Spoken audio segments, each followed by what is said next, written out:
Hi, I'm Anthony from Sydney Backyard Veggies. Just over at my eggplant patch. These are at a point now where I need to come through and add some fertiliser and do a bit of staking on them. So I'm going to come through today and show you what I do to set my plants up for the season, and also show you what I add in terms of amendments and how I stake them. First things first, I'm going to come through now and just show you where my patch is at the moment.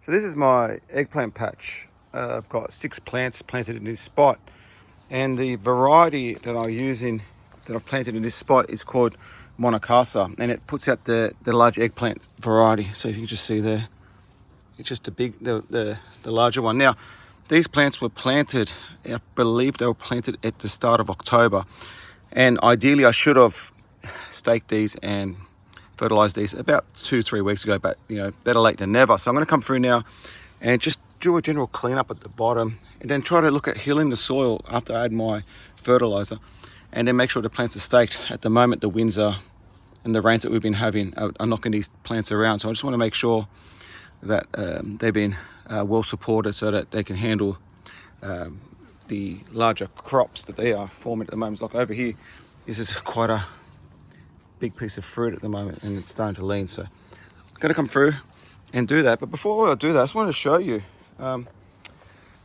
this is a side note, my patch here, I've got some golden purslane that's self-seeded, and we eat a lot of this in salads and the like. So I'm going to come through and harvest these and then pull them out and feed them to the chooks. And essentially what I'll be doing is just coming through and just pinching the heads off them. That's what you get.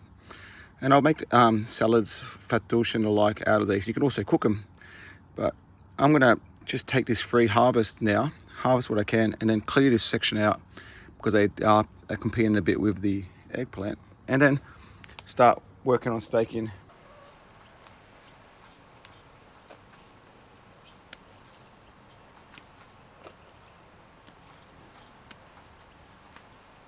So this is my harvest, fresh golden purslane. What I'm going to do is I'll take these inside, give them a wash, and then we'll pick the leaves off, and they just become an added green that you put in salads. I might make fattoush out of these. So now I'm going to go over there, clean the patch so that I can start staking the eggplant.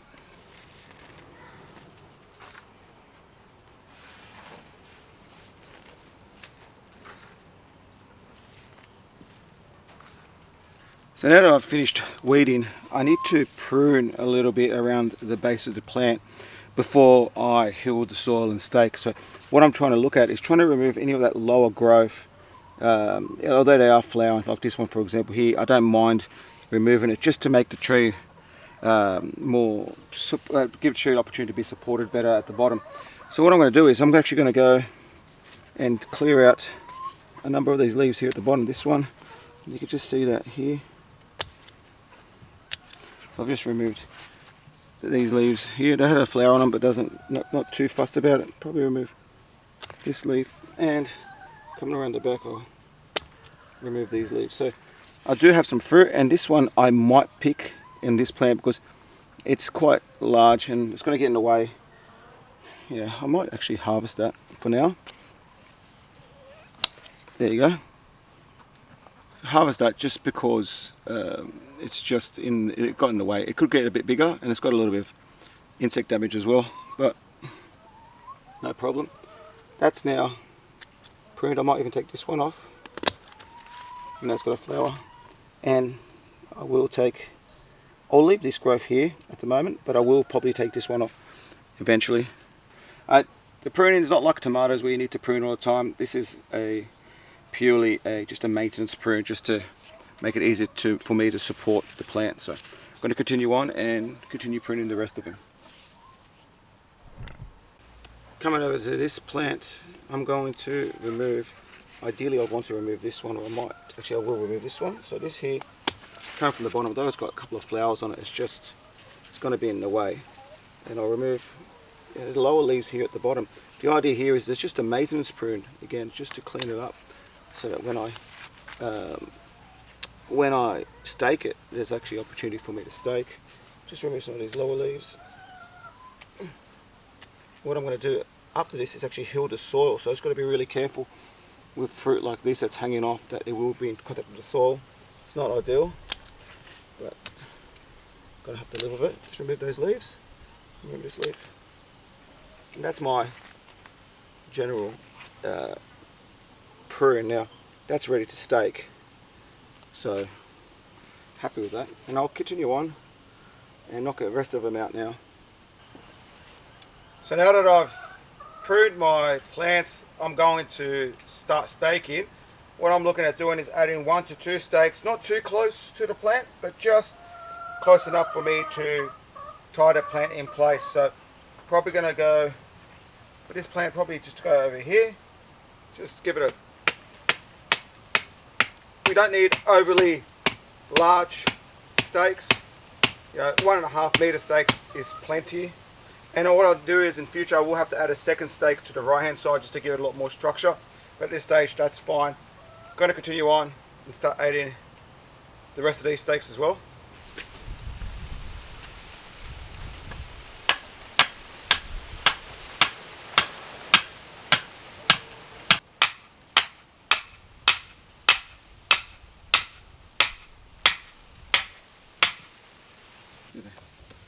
So coming through now, I'm going to tie the plant to the stake. So just I'm using old jeans actually, but anything that's made out of cotton is fine. Just ripping up strips, doing a figure 8 with the strip of cloth, and I just tie it off onto the stake. Now that's going to be fine, and as it gets bigger I will train this differently, and I might add a second stake on the right, but that's now supported so it won't be knocked around as much by the wind. I'm going to continue on and do a couple of the other ones.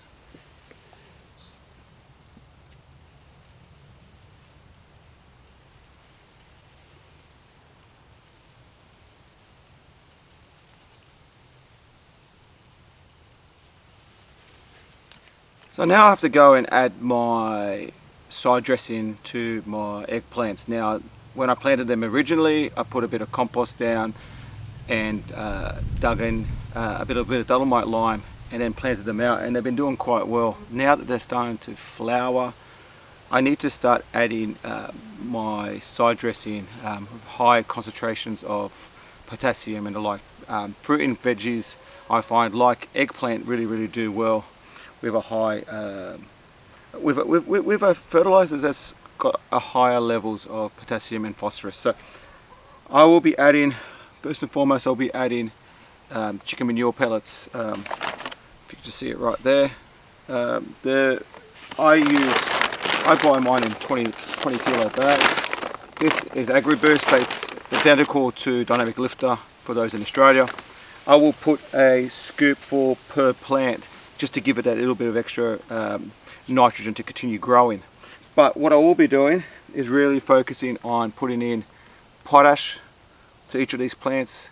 I will be putting a small handful per plant around the base, and that's key for a good crop of eggplant. I put this on eggplants, on my tomatoes, on my capsicums, anything that's essentially is a fruiting plant. I will add potash, and I find it really works well in my context. So I'm going to come through now and add a little bit of each of the fertilizers to the base of each plant, and then I'll come through and heal my soil. Coming over to each plant, I add a little growl's worth of Dynamic Lifter, and then around the base as well I will add a little bit of potash. Now that's plenty, I won't add more than that. I'm going to continue on adding down the row as well.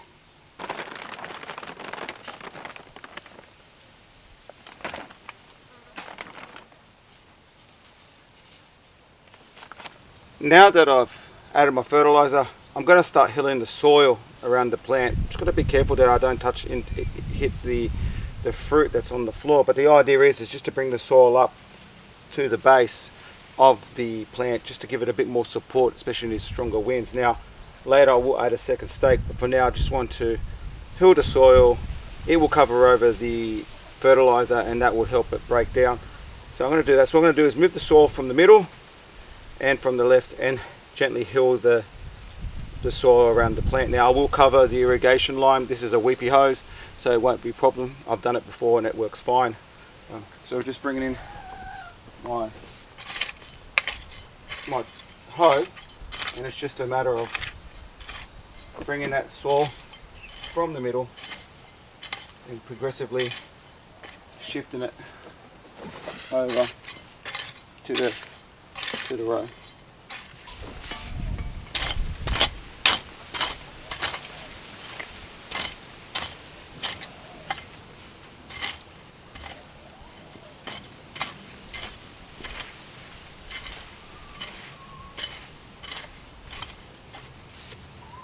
So I've finished doing that healing, and just to show you what I've done, you can just see there. That's the new plant. That's the stem of the plant.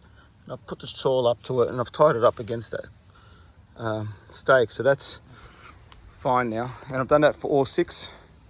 So now they're good to go. I'm going to get the irrigation on them, and then might give them a courtesy spray. And I'm going to go through and show you what diseases and what pests I look out for when I'm looking after my eggplants. So over the next few weeks, I'm expecting to start harvesting those eggplants, but what I am doing at the moment is keeping an eye out for pests and diseases that will hit these plants. The key pests that I have to deal with at this time in start of December, I have to do a lot with cabbage butterfly moth larvae and grubs like that, and they will, given a chance, they will eat out your eggplant. So I use, personally I use pyrethrum. You can get the natural versions or the synthetic versions, and I treat those plants about once every 5 days, especially now as the pest pressure gets heavier. Another problem that I have now coming into summer with the humidity that we've been having lately especially is spider mites. I will get a lot of trouble with spider mites if I'm not careful. They will suck the life out of the plants, and you can tell by spider mites, if you've got an infestation, the telltale sign is that the plant takes on a bronze colour, and that's from the fact that all that chlorophyll is being sucked out of the plant, and it loses that green and it goes into a bronze tinge instead. I use wettable sulphur, and I treat wettable sulphur probably once a fortnight at this stage, just as a preventative. And as it starts getting warmer, I might take that up to every 8 to 10 days. Again, it's quite safe, but it's a miticide and it will keep spider mites in check. Another thing I'll be looking out for now is the 28 spotted ladybird. Those eat the leaves of your eggplant, and not all ladybirds or ladybugs are made the same.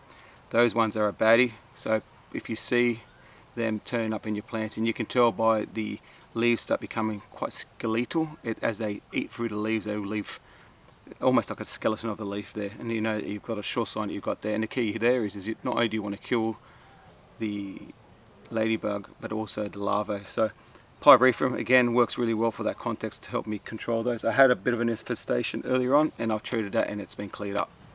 So I'm hoping to start. I've harvested 2 eggplants today. As part of my harvest, they're a little bit on the smaller side, but I'm happy to have started. These ones have a little bit of damage, but that's no problem. I can still eat those. Expecting my first real flush of eggplants to come over the next month. So in about 4 weeks time, I'll be harvesting eggplant daily. I'll keep them watered, and if I look after these plants, they'll continue to produce into about April, May, where it'll just be too cold for them, and I'll move them on. But I'm happy I've done all that work now, and as they get larger, I will make sure that I continue to stake those plants. Look, thank you very much everyone for joining me in my video today. I really appreciate all the support. I hope you've got some tips and pointers on how to work through and look after your eggplant, and I hope to see you in the next one.